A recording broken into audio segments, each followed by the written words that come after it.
Repasemos los indicadores. Aquí se forman tres indicadores que guardan una relación entre sí. El primero, como hemos visto, es el work in progress, que es básicamente lo que está acumulado en el eje Y. El segundo es el lead time, que es la duración que tiene ese WIP, ese work in progress, ese inventario que está trabajando, que está en proceso activo, en evacuarse y pues, ser entregado. Y finalmente la relación matemática es que la tasa de salida por el lead time es igual a el WIP. Vemos en esta gráfica entonces cómo tenemos en un proyecto ya un poco más complejo, más parecido a la vida real, donde tenemos un proceso. Lo que está en el eje Y son ítems de desarrollo, podemos decir que son funcionalidades. Lo que está en el eje X es el tiempo medido en semanas.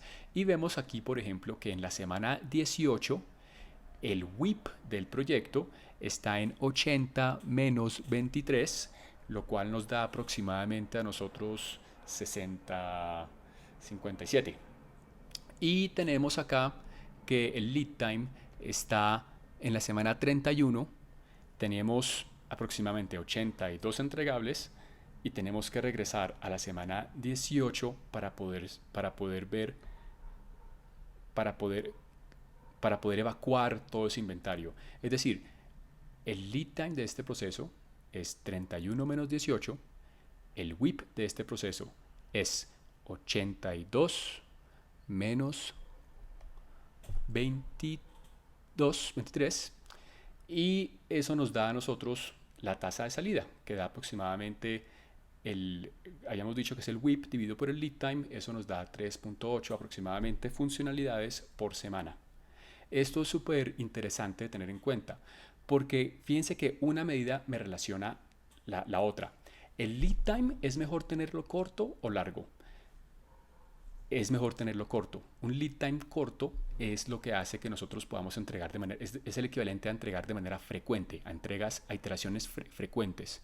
Un work in progress, un WIP, grande o pequeño, es mejor tenerlo pequeño, porque lo ideal es poder entregar de manera frecuente pocas funcionalidades para que si hay caso de devoluciones, el costo de las devoluciones sea menor. El inventario, ya sea desde todo punto de vista, en las metodologías ágiles, favorecen inventarios pequeños con ciclos de entrega cortos, porque eso es lo que hace que se disminuya el riesgo financiero, el riesgo de obsolescencia y en el caso de, por ejemplo, en el caso de producción de llantas, no nos interesa tener un inventario grande, porque ese inventario tiene un costo en almacenamiento, en costo de oportunidad, etcétera. Nos interesa poder tener entonces inventarios lo más pequeños posibles en el proceso que tengamos utilizando metodologías ágiles, y Kanban es básicamente una metodología ágil. Eh, este es el lead time global de una empresa que desarrolla software durante un año. Ese lead time tiene, lo que está diciendo acá es que queremos evacuar las funcionalidades y en promedio las estamos evacuando en unos tiempos. Vemos acá que al principio de adopción del proceso los tiempos oscilan alrededor de las 7 semanas, pero después de un tiempo se estabiliza y estamos hablando de unos tiempos que en la mayoría de casos están por debajo de las 3 semanas. Entonces en el eje X tenemos la semana del año y en el eje Y tenemos el lead time de esa respectiva semana. Lo que se hace es una medición y la línea roja es una meta. Entonces, inicialmente teníamos una meta de 4 semanas. Logramos, cuando estábamos arrancando esta implementación, pues vimos que había varias dificultades, pero vimos que se podía minimizar, y apenas empezamos a poder hacer que los equipos cogieran ritmo y empezaran a creer en la metodología. Pudimos bajar el lead time a 3 semanas. Eh, ¿Esto cómo se interpreta? Esto es lo que yo les digo a ustedes, les permite medir a un gerente y decir con una probabilidad X que nosotros, si empezamos a trabajar en un entregable, vamos a poderlo entregar en un lapso de tiempo, en este caso de 3 semanas, con una probabilidad pues que en este caso es bastante alta, porque la mayoría de semanas estamos eh, en capacidad de hacerlo, como muestra esta gráfica. Vamos a empezar a hablar un poco más de los diagramas de flujo acumulativos. ¿Por qué me gustan tanto? Uno, son fáciles de medir. Ya vimos que un diagrama de flujo me muestra a mí es muy rico en información. Puedo saber el lead time, el WIP y mi tasa de salida, la velocidad del proyecto, de una manera bastante intuitiva, simplemente mirando el gráfico. Permite agregar diferentes proyectos. Entonces, yo con esta información, yo como estoy sumando manzanas verdes con manzanas rojas, sí puedo agregar diferentes proyectos y tener una visión holística de toda la empresa que se dedica a desarrollar en que tiene un proceso y todos los salidas de esos procesos. Por ejemplo, la fábrica de software del proyecto A, podemos sumar las salidas de esa fábrica, porque nuestra metodología lo permite, con las salidas de la fábrica de software del proyecto B.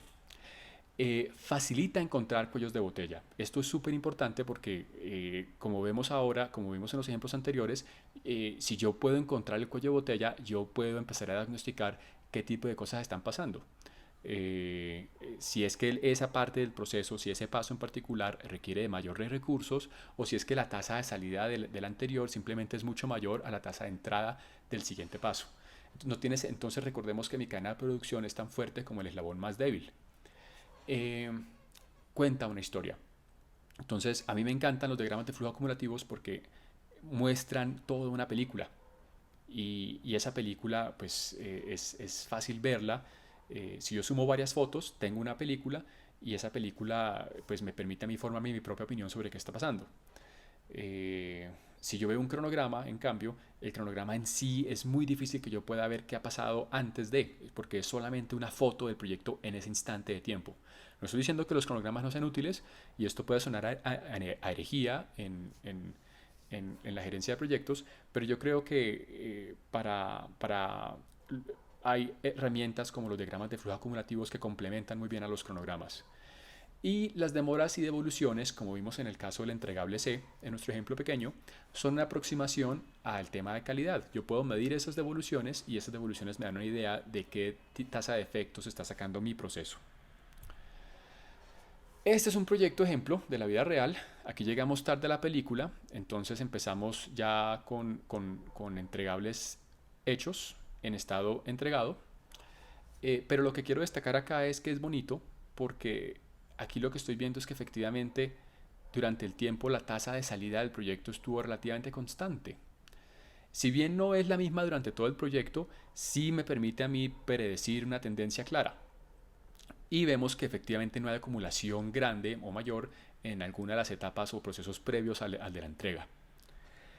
Pero no todas las películas son bonitas. Por ejemplo, esta es una película de terror. Entonces acá vemos que este es un proyecto que, fíjense que la tasa de salida realmente no es constante, o si bien es casi cero. Esto quiere decir que el proyecto sufrió y tuvo varias semanas de retraso, y efectivamente los retrasos se debían a temas contractuales.